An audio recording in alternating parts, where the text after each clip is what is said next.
오늘부터 8주간은 십자가에 대한 묵상을 하게 됩니다. 이번 주는 자기를 부인하고 십자가를 지라라고 하는 마태복음 16장 24절에서 26절 말씀 우리 함께 나누도록 하겠습니다. 말씀 길지 않으니까요. 우리 한 목소리로 함께 읽으면 좋겠습니다. 함께 읽겠습니다. 시작! 이에 예수께서 제자들에게 이르시되 누구든지 나를 따라오려거든 자기를 부인하고 자기 십자가를 지고 나를 따를 것이니라. 누구든지 제 목숨을 구원하고자 하면 잃을 것이요 누구든지 나를 위하여 제 목숨을 잃으면 찾으리라. 사람이 만일 온 천하를 얻고도 제 목숨을 잃으면 무엇이 유익하리요? 사람이 무엇을 주고 제 목숨을 바꾸겠느냐? 아멘. 여러분, 80년대 제가 중학생이었는데요. 중학생 때 학교에서 단체 관람을 간 영화가 있습니다. 저희 중학교 선생님이 단체 관람 영화를 보고 오셔가지고 야, 이거는 꼭 봐야 돼! 라고 하면서 주장하셔가지고 단체 관람을 했는데요. 이름하여 그 영화가 뭐냐? 영웅본색이었습니다. 여러분, 영웅본색 기억하세요? 그 시대를 발칵 뒤집어 놨던 영화입니다. 영웅본색. 여러분, 그때는 영화를 참 재밌게 봤어요. 그런데 이 말의 뜻이 뭘까요? 영웅본색.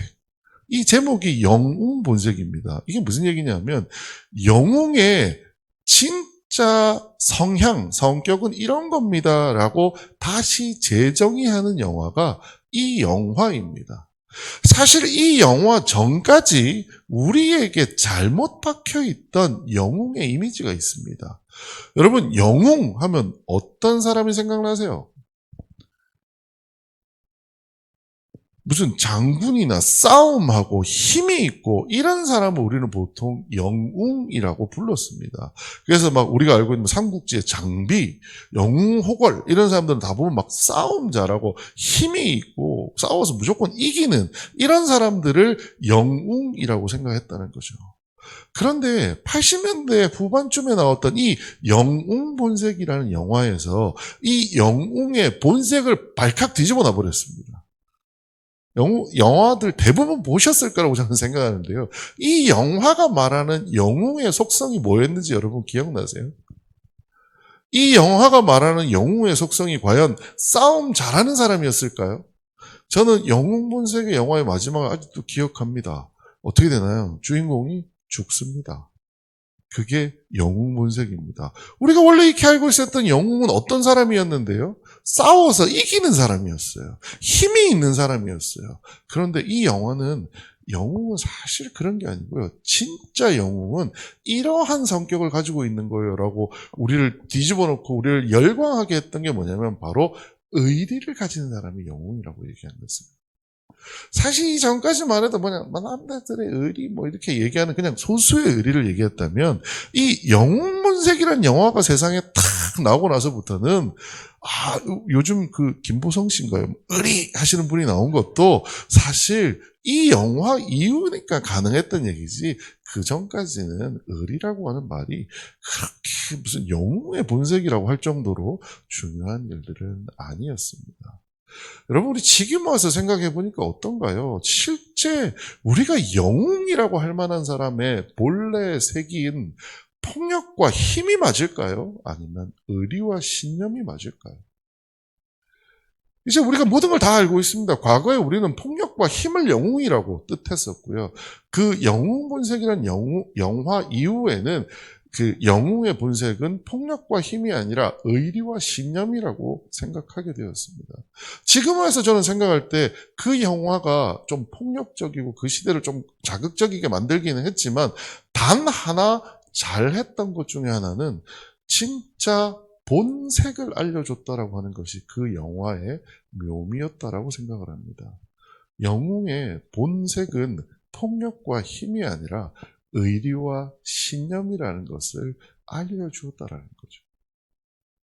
사순절이 돌아올 때 제가 왜 영웅본색이라고 하는 이 영화를 생각하게 되었냐면 우리가 생각하는 그리스도인의 본색에 대해서 다시 한번 생각해 볼 필요가 있지 않을까라는 생각이 들었기 때문입니다. 초대교회에 계신 분들은요, 신앙생활 오래 하신 분들입니다. 어떤 분들은 제가 태어나기 전부터도 신앙생활을 해 오신 분들입니다. 우리에게는 그리스도인은 이런 거야 라고 하는 명확한 지식과 이해가 있습니다. 마치 80년대까지 영웅의 본색은 폭력과 힘이야 라고 생각했던 것처럼 너무나 당연한 그리스도인의 본색을 이미 여러분들은 다 알고 계십니다. 하지만 올해 사순절을 맞이해서 우리가 다시 한번 생각해 봤으면 좋겠다라고 생각하게 되는 것은, 혹시 실제 그리스도인의 본색은 우리가 이제까지 알고 있던 것과 좀 다른 것이 아닐까라고 하는 것을 함께 생각해 보기 위해서입니다. 여러분, 그리스도인의 본색은 무엇일까요? 오늘 우리가 함께 읽었던 본문은 사실 우리에게 너무 잘 맞는 이야기입니다. 왜냐하면 예수님이 그냥 뭇 백성에게 말씀을 전하신 것이 아닙니다. 오늘 본문에 뭐라고 되어 있느냐? 예수께서 빌립보 가이사랴 지방에 이르러 누구에게요? 제자들에게 물러 이르시되, 여기 이 제자들은요, 많은 제자를 얘기한 게 아니고 그 가까이에서 예수님의 수제자들을 데리고 얘기하시는 겁니다. 마치 오랫동안 신앙 연수를 가지고 있는 초대교회 성도분들과 비슷한 분들에게 예수님께서 물으신 내용이라는 거죠. 예수님께서 오늘 본문 이전에 뭐라고 물으셨냐 하면, 너희는 혹은 사람들은 나를 누구라고 생각하냐라고 예수님께서는 물으셨어요. 오늘 제가 여러분에게 한번 여쭤보겠습니다. 여러분, 예수님은 누구세요?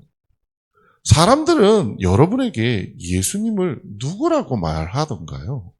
여러분 들어보시거나 생각해 보신 적 있어요? 예수님은 누구신가요? 저는 어렸을 때부터 아버지 통해서, 어머니 통해서 신앙을 전수받다 보니 그냥 하던 대로 해왔습니다. 그러다 보니 어느 날 기도를 하고 있는데 아버지 하나님이라고 기도하고 있는 저를 발견했습니다. 가만히 생각하다 보니까 우리 아버지는 저기 있는데 여기다 대고 아버지 하나님이라고 하면 배륜인가? 라는 생각을 실제 했었습니다. 여러분은 하나님을 어떤 분이라고 생각하며 누구라고 부르고 계세요? 이 당시에 마태복음에 보면 여러 사람들이 예수님을 누구라고 얘기하는지가 나옵니다.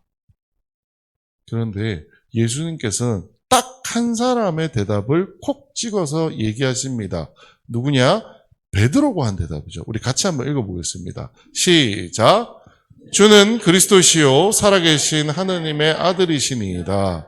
이 대답을 가지고 예수님께서는, 이야, 너는 진짜 이 대답을 하게 한 거는 네가 아니라 네 속에 있는 성령이라고 얘기하실 만큼 이 대답을 기뻐하셨습니다.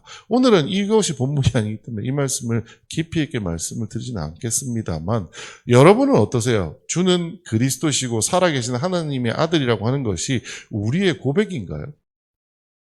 우리는 이렇게 고백하고 있나요? 주는 그리스도십니다. 그리스도라는 게 뭐죠? 하나님의 기름 부은 자라는 겁니다. 그리고 살아계신 하나님의 아들이라고 우리는 고백하고 있나요? 또 하나, 하나님을 우리는 누구라고 생각하나요? 매번 제가 설교하면서 말씀드리지만 하나님을 내 기도 들어주는 신이라고 생각하면 큰 오산입니다. 하나님은 내 기도 들어주는 분이 아니라 이 땅과 만물, 온 우주를 창조하신 분이 하나님이십니다. 감히 인간 한두 사람이 하나님의 뜻을 좌지우지할 수 저는 없다라고 생각합니다. 그런 하나님의 아들이 예수님이라는 사실을 우리가 믿고 고백하고 있느냐라고 하는 것은 너무나 중요한 얘기입니다. 그리고 최소한 오늘 드릴 말씀은 그러한 고백을 하고 있는 사람들에게만 유효한 이야기입니다. 아직 나는 예수 그리스도가 이런 분인지 모르겠어요 라고 하시는 분에게는 오늘 설교 말씀은 조금은 힘든 얘기일 수 있습니다.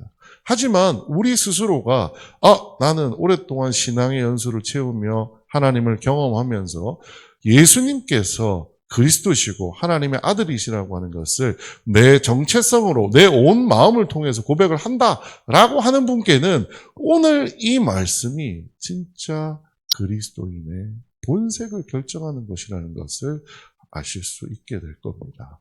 오늘 본문 같이 한번 읽어보겠습니다. 시작.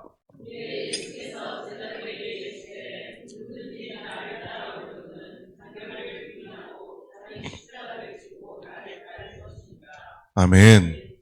너무나 유명한 구절이죠. 근데 이 구절 안에 하나 뜯어보면 너무나 대단한 진리들이 담겨 있습니다. 첫 번째, 예수님께서 이렇게 얘기하십니다. 나를 따라오려거든. 여러분, 예수님 따라가실 생각이세요? 아니세요? 저만 앞에서 저만 따라가나요? 여러분 어떠세요? 예수님을 따라가실 거죠? 네. 예수님께서 따라오려는 제자들을 향해서, 그러니까 여러분을 향해서 예수님께서 말씀하십니다. 나를 따라오려거든 이라고 얘기를 하세요. 그런데 우리 다시 한번 생각해 보죠. 그리스도인의 본색을 따지기 위해서 하나하나 꼼꼼히 따져볼 필요가 있습니다. 여러분, 예수님을 왜 따라가려고 하세요? 왜? 예수님을 왜 따라가려고 하세요? 아픈 게 나으려고요? 부자 되려고요? 살림살이 좀 나아지려고요? 어떤 걸로 예수님을 따라가려고 하세요? 우리가 예수님을 따라가는 목적, 이유가 무엇인지 사실 이 본문 안에 들어 있습니다. 뒷구절인데요. 같이 한번 읽어보겠습니다. 누구든지, 자, 같이 읽겠습니다. 시작. 누구든지 제 목숨을 구원하고자 하면 잃을 것이요. 누구든지 나를 위하여 제 목숨을 잃으면 찾으리라. 사람이 만일 온 천하를 얻고도 제 목숨을 잃으면 무엇이 유익하리요? 사람이 무엇을 주고 제 목숨과 바꾸겠느냐? 아멘. 노란색 글씨로 뭐라고 되어 있어요? 목숨이라고 되어 있습니다. 이 두 절을 관통하는 단어가 뭐냐? 목숨입니다. 우리가 예수 그리스도를 따르는 이유는요, 딱 한 가지입니다. 목숨 때문이라는 거예요. 예수님이 스스로 예수님께서 말씀해 주신 거예요. 너희가 나를 따라오는 것은 있잖아. 목숨 때문이야. 그런데 이 목숨이라는 단어가 한글로 보면 목숨 4번 똑같은 단어가 쓰여진 것 같지만 사실 이 단어 안에는 여러 가지 뜻이 있다 보니 이 본문을 주의 깊게 우리는 살펴보아야 합니다. 목숨이라는 단어가 헬라어로 푸시케라고 하는 단어를 쓰고 있는데요. 이 목숨이라는 단어가 가지고 있는 것은 세 가지 뜻을 가지고 있습니다. 첫 번째가 뭐냐면 육체의 생명도 푸시케라는 단어를 씁니다. 우리가 지금 살아있죠? 그리고 우리 몸이 죽을 때 그 생명이 꺼졌다라고 합니다. 그 목숨도 푸시케입니다. 두 번째는 영혼의 생명입니다. 우리가 몸이 죽어도 뭐가 기다리고 있어요? 심판이 기다리고 있습니다. 그 심판에서 영원히 사는 하나님 나라에 들어가는 것은 우리의 몸이기도 하지만 우리의 영혼이 살아남아서 몸과 육신이 함께 하나님 나라에 가게 된다라고 얘기하죠. 그것이 바로 영혼의 생명입니다. 세 번째는 뭐냐? 인간의 정체성이라는 뜻도 이 푸시케 안에 들어 있습니다. 첫 번째 구절, 누구든지 제 목숨을 구원하고자 하면 잃을 것이요. 누구든지 나를 위하여 제 목숨을 잃으면 찾으리라. 앞에 있는 누구든지 제 목숨을 구원하고자 하면 이라고 할 때 그 목숨이 뭘 것 같으세요? 육체의 목숨입니다. 내가 내 생명을 살리겠다고 하면 잃어버릴 거라는 거죠. 반면 누구든지 나를 위하여 그 목숨을 잃겠다고 하면 우리 육체의 목숨을 버릴 만큼 하나님을 위하여 그리스도를 위하여 산다고 하면 찾게 되린다. 저 앞에 목숨이 생략이 되어 있는데요. 어떤 목숨을 찾게 될까요? 육체의 목숨을 잃었는데 육체의 목숨을 찾게 된다라는 뜻도 물론 깊이 따져보면 있습니다만 육체의 목숨을 잃게 되면 어떤 목숨을 얻어요? 영혼의 영원한 목숨을 얻게 된다라고 말씀하시는 거예요. 이 말씀 안에 뭐가 들어있느냐? 육체의 생명보다 더 큰 게 뭐예요? 영혼의 생명이 더 크다라는 거예요. 인간에게는 육체의 생명이 너무나도 중요합니다. 그래서 우리는 건강을 위하여 하나님께 기도하기도 합니다만 하나님께서 뭐라고 얘기하시냐면 육체의 생명보다 더 큰 게 뭐냐? 영혼의 생명이라는 거예요.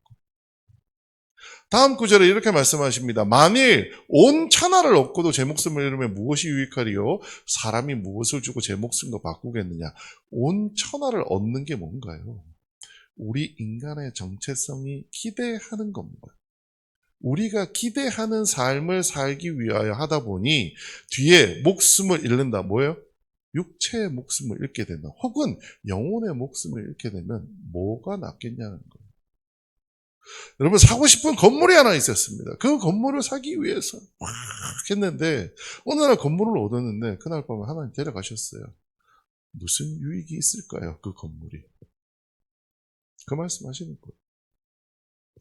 인간의 정체성이 육체의 생명보다는 혹은 영혼의 생명보다는 못하다라는 이야기를 하고 있는 겁니다.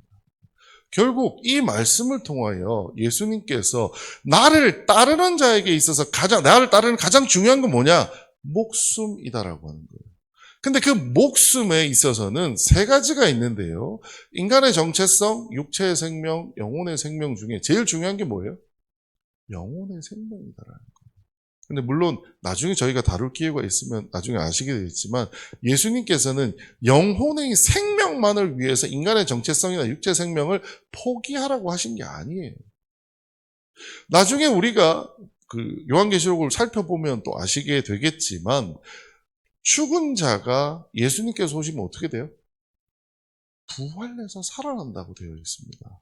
그래서 당대 유대인들 중에 사두개인이라고 하는 사람들은 부활을 인정하지 않았어요. 하지만 오늘 우리는 예수 그리스도의 말씀을 믿기 때문에 뭐도 믿어요? 육체의 부활도 믿습니다. 우리 예수를 믿는 사람들은요, 영원히 사는 것뿐만 아니라 육체도 다시 부활하게 됩니다.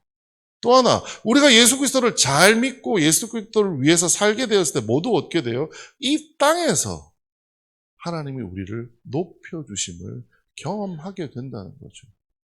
하지만 어떨 때요? 영혼의 생명을 위하여 예수 그리스도를 온전하게 섬길 때 가능해진다는 겁니다.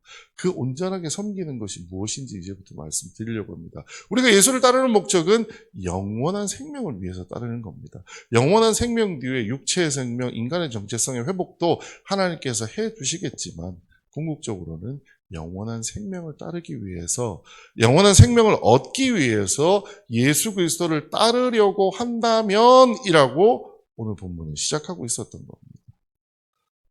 이 본문에 뭐라고 얘기하냐? 이에 예수께서 제자들에게 이르시되 누구든지 나를 따라오려거든 뭐 하고요? 뭐를요? 자기를 부인하고 자기 십자가를 지고 나를 따르라고 합니다. 첫 번째 해야 될 일이 뭐냐? 우리가 진짜 영혼과 육체와 우리 정체성에서의 회복을 원한다면, 그러한 진정한 그리스도인의 본색을 찾으려고 한다면 제일 먼저 해야 될 일은 뭐냐? 자기를 부인해야 된다는 겁니다. 여러분, 자기를 부인한다는 말이 무슨 얘기일까요? 자기. 사실 이 단어를 보다가 되게 놀라웠어요. 하필이면 왜 이런 단어를 썼을까라는 생각이 들 정도였는데, 여러분 영어에 보면 eat이라고 쓰면 먹다라고 하는 거 알고 계시죠? 근데 여러분 먹는 것을 강조하면 우리는 한국말 먹어치운다 이렇게 얘기합니다. 다 먹어치웠다, 뭐 다 먹어치워라 라고 하는, 그때는 eat up이라고 해서 up이라는 단어를 붙여서 먹어치운다라는 말을 늘기도 합니다. 또 하나 형용사일 때 맛있다라고 하면 그냥 맛있어요. 근데 너무 맛있다라고 하면 그게 강조가 되는 거죠. 근데 사실 오늘 자기를 부인하다라고 사용되어 있는 이 헬라어는 아파르네오마이라고 하는 동사인데요. 이 동사에는 아포라고 하는 접두사와 아르네오마이라고 하는 단어가 붙어 있는 겁니다. 근데 이 아르네오마이라는 동사도 사실은 거절하다, 부인하다라는 뜻을 갖고 있습니다. 그런데 그 앞에 아포라는 단어가 붙은 거예요. 근데 이 아포라는 단어가 어떤 뜻을 가지고 있냐면, 아까 우리가 eat에서 up 붙이니까 먹어치우다라는 뜻이 된 거 있죠? 그것과 똑같은 뜻을 갖고 있는 겁니다. 그래서 아포르네오마이라고 하는 헬라어는 단순히 자기를 부인하는 정도에 그치는 것이 아니라 완전히 단절하는 것을 의미합니다. 좀 유치한 비유이긴 하지만요. 이 완전히 거절하자라고 하는 것을 예를 들어보면 이런 겁니다. 예를 들어서 제가 누군가에게 야, 저녁 같이 먹을까? 라고 제안을 했다고 쳐보죠. 근데 아포라는 접두사가 안 붙은 강조가 없는 단어로 아르네오마이를 하고 그 아르네오마이라고 하는 단어를 쓰게 되면 오늘은 피곤해서 다음에 먹자. 이런 뜻의 거절이 됩니다. 그게 아르네오마이의 거절입니다. 그런데 아포 아르네오마이라고 하는 단어를 쓰게 되면 어떻게 바뀌게 되냐면 싫어, 헤어져 라는 게 된다라는 거예요. 자기를 부인하고의 강조가 어느 정도인지 여러분 이해가 되세요? 여러분이 가지고 있는 생각들, 여러분이 가지고 있는 욕심들, 우리가 가지고 있던 지식들, 이 모든 것을 거절해야 된다는 겁니다. 우리가 가지고 있는 욕망들을 거절해야 되는데요. 오늘 하루 참는 거절을 얘기하는 게 아니다라는 거예요. 뭐 하라고요? 헤어지라는 겁니다. 여러분은 어떠세요? 이게 여러분에게 가능하세요? 여러분이 가지고 있는 그 수많은 욕망과 욕구들이 있을 겁니다. 물론 여러분 이제 연세가 되셔서 스스로에 대한 욕망과 욕구도 많이 사라지셨을 거고요. 하지만 그래도 여전히 우리한테는 습관, 욕망, 우리가 가지고 있는 지식, 당연히 그래야 한다는 우리의 어떤 당연함? 이런 것들이 우리 안에 잔뜩 남아 있습니다. 그런데 예수님이 뭐라고 말씀하시냐면요.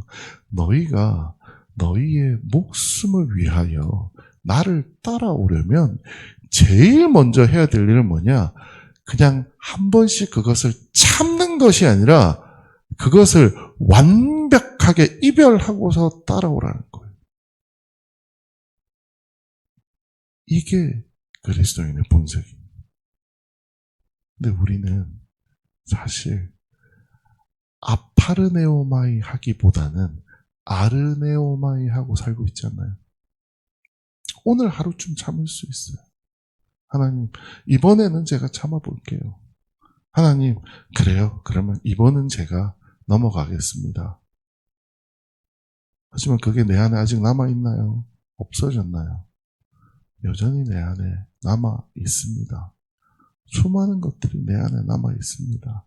나의 옳음, 내가 갖고 싶은 것, 하고 싶은 것, 나의 이기적인 생각들 여전히 내 안에 들어있습니다. 그래서 우리는 그거를 통칭하여 뭐라고 하나요? 본전 생각. 들어보셨어요? 그리스도인으로 오늘은 은혜 받습니다. 그래서 나가서 사람들을 대할 때 여러분 어떻게 하세요? 오늘은 내가 은혜 받았으니까 오늘은 내가 이 사람한테 이렇게 해줘야지 저렇게 해줘야지 그래서 막 친절하게 대합니다. 한두 번 하다 보니까 어떻게 돼요? 이것들이 내가 혹은 줄 아나. 우리 그렇게 되지 않나요? 그래서 돌아서서 우리 본전 생각하면서 예수님 그때는 참았지만은요 지금은 안 되겠어요. 그게 우리의 현실 아닌가요? 그때마다 예수님은 우리에게 이 구절을 상기하라고 말씀하시는 겁니다. 자기를 완전히 부인하라는 겁니다. 좀 여러분한테 죄송하고 끔찍한 얘기지만 저는 제 스스로한테 계속 이렇게 최면 걸다시피 합니다. 저는 회사에서 직급도 좀 있고요. 이 친구들하고 대하다 보면 조금만 친절하게 되면 기어오르는 사람들 분명히 있습니다. 그 친구들 볼 때마다 하나님께 기도합니다. 하나님, 제가 호구예요. 하나님의 축복을 받은 내가 왜 호구 대접을 당해야 돼요? 하나님 저한테 말씀하시는 것 같아요. 야, 나도 너한테 호구 잡혔는데 넌 좀 호구 되면 안 되냐? 왜요?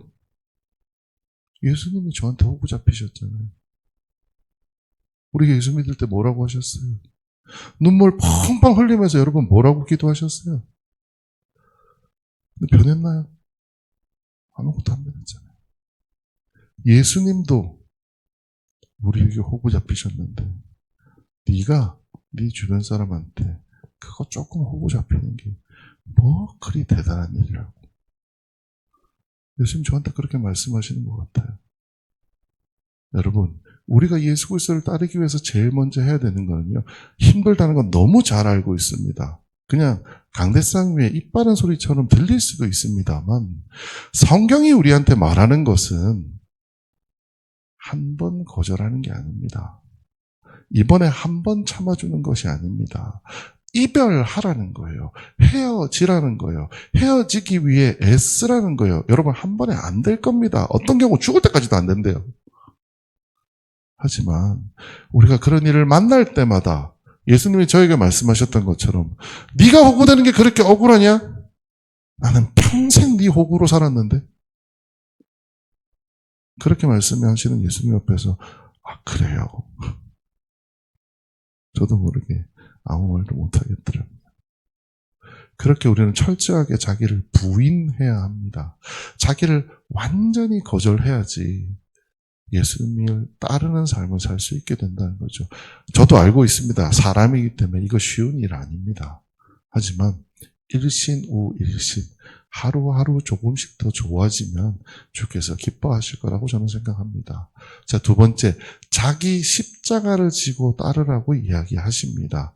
자기를 부인하는 정도에서 끝나서는 안 되고요. 자기 십자가를 져야 한다는 겁니다. 찾아봤어요. 십자가의 의미가 뭘까요? 십자가.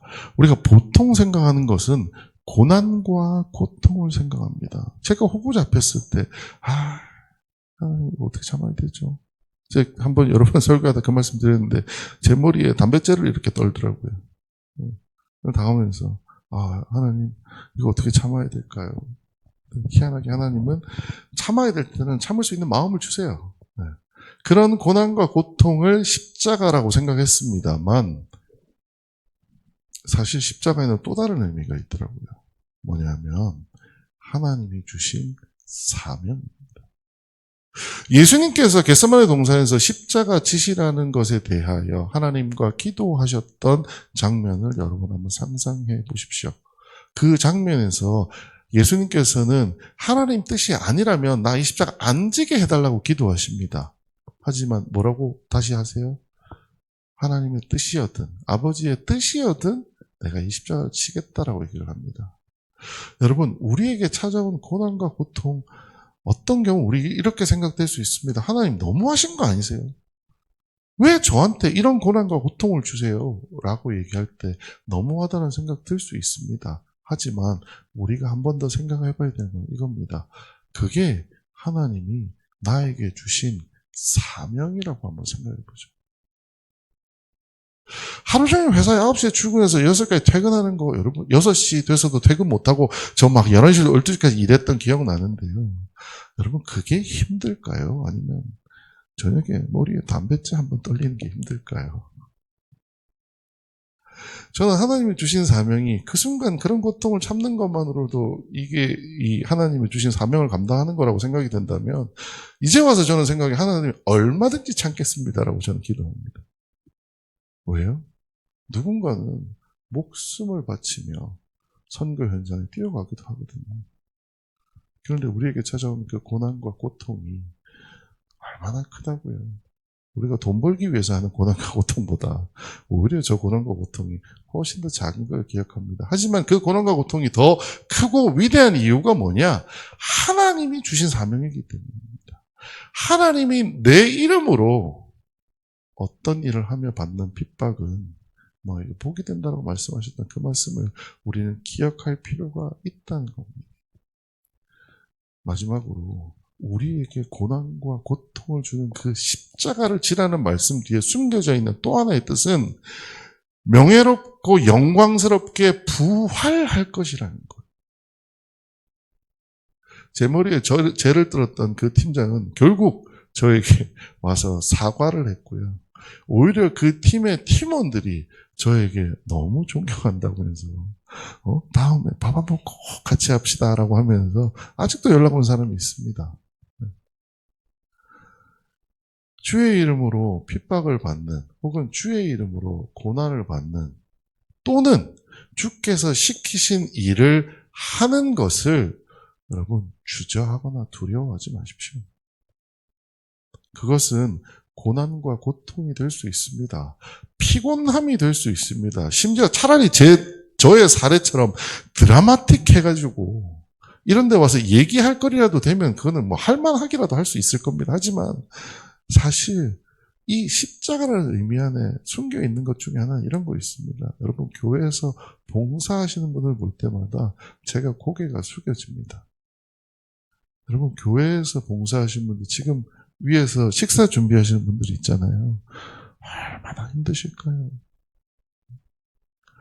막 월요일마다 나오셔서 청소하시는 분들, 교회에 뭐 문제 생겼다고 하면 발 벗고 뛰어다니면서 그거 고치고 치우고 정리하시는 분들 볼 때마다 누가 저한테 하라고 하면 제일 먼저 그럴 것 같아요. 얼마 주실 건데요? 근데 여러분 그런 말 한마디 없이 다 해주시잖아요. 이 옆집에 가면 다음 세대 선생님들 계십니다. 다음 세대 선생님들은요, 그 중에는 진짜 월급 받는 선생님들 계시고요. 학원 선생님도 계세요. 저는 그걸 십자가라고 표현하기는 좀 그렇긴 하지만 이 말씀 안에서는 포함되는 이야기입니다. 그 모든 것이 하나님 주신 사명이기 때문에 감당하고 있다고 생각합니다. 그렇게 힘든 것들이 지나가고 나면요, 뭐가 찾아온다고요? 부활의 영광이 찾아올 겁니다. 하나님은 우리에게 십자가를 지라고만 하지 않으십니다. 반드시 그 십자가 뒤에는 부활의 영광이 찾아온다는 겁니다. 우리에게는 아까 말씀하셨잖아요. 예수께서 왜 따르라고 하신다고요? 우리가 예수 그리스도를 따르는 이유가 뭐라고요? 목숨을 얻기 위해서입니다. 그 목숨이 어떤 목숨인데요? 이 세상에서 정체성을 회복하는 것도 있습니다. 하나님이 일을 따르다 보니 복받아서 사업이 잘 돼요. 하나님이 일을 따르다 보니 복받아서 건강해졌어요. 여러 가지 일도 있습니다. 그런 일도 생길 겁니다. 또 하나, 목숨을 건져주시는 하나님을 만날 수도 있습니다. 하지만 이 둘을 못 만나본다고 할지라도 우리에게 분명히 약속되어 있는 한 가지는 모든 사람이 빠져나갈 수 없는 그 심판 앞에서 하나님께서는 그 십자가, 자기를 부인하고 십자가를 졌던 우리를 향해서 잘했다 칭찬하시며 너희는 죄인이 아니라 내가 예비된 그 처소에 머물러라고 하실 것을 모두 다 경험하게 되실 거라고 저는 믿어 의심치 않습니다. 그리고 마지막 예수님께서 말씀하시면서 나를 따르라고 말씀하십니다. 첫 번째 자기를 부인하고요. 두 번째는 십자가를 지고요. 세 번째는 예수 그리스도를 따르는 겁니다. 예수 그리스도를 따르는 걸 그냥 한마디로 얘기하면요. 요즘은 제가 너무 많이 말씀드려서 간단하게 말씀드리면 내가 너희를 사랑한 것처럼이라고 말씀하셨던 그 말씀 따르시면 됩니다. 뭐 하면 되는 거예요? 사랑하면 되는 겁니다. 선생님은 가르치는 자고요. 군인은 지키는 자고요. 그리스도인은 사랑하는 자입니다. 예수 그리스도를 따른다는 건 딴도 아닙니다. 여러분 뭐 대단한 일을 한다? 아니요. 사랑하면 됩니다. 여러분이 가지는 욕심을 가지고 따르는 게 아니고요. 내가 하고 싶은 무언가를 가지고 따르는 게 아니고요. 자기를 부인하고 십자가를 지며 예수 그리스도처럼 사랑하며 살라고 말씀하신 것이 그리스도인의 본색이라고 하는 것을 오늘 우리가 한 번 더 기억할 필요가 있는 겁니다. 인간의 본원적인 이기적 정체성과 이별하고 완전히 끊어내고 하나님께서 주신 사명을 어떤 고통이든 감내할 각오로 예수님과 같이 사랑하며 살아라라고 얘기한 것이 오늘 이 본문 뒤에 숨겨져 있는 그리스도인의 본색이라는 겁니다. 한번 생각해 보시죠. 우리는 어떤 그리스도인일까요? 인간의 본능적 이기적 정체성에 혹시 아직도 매여 있지 않으신가요? 아직도 호구되는 게 너무 싫어서 누군가에게 어흥 하며 나 무서운 사람이야 라고 살고 있지는 않나요? 하나님께 주신 사명이 고통스럽고 힘들다고 그 사명을 거절하거나 도망다니고 있지는 않나요? 그런 사랑은 예수님이나 하는 거지 나는 아니에요 라고 하며 손살을 치고 있진 않나요? 우리가 사순절을 묵상하며 십자가를 생각할 때 이 말씀을 처음으로 전하는 이유는 이것이 바로 그리스도인의 본색이기 때문입니다. 이제까지 여러분들은 어떤 것이 그리스도인의 본색이라고 생각하셨나요? 마치 영웅의 본색이 폭력과 힘이라고 생각했던 것처럼 혹시 다른 어떤 것을 가지고 그리스도인의 본색이라고 생각하고 살으셨다면 이제 이 말씀대로 진짜 그리스도인의 본색이 무엇인지 보고 따라야 한다는 겁니다.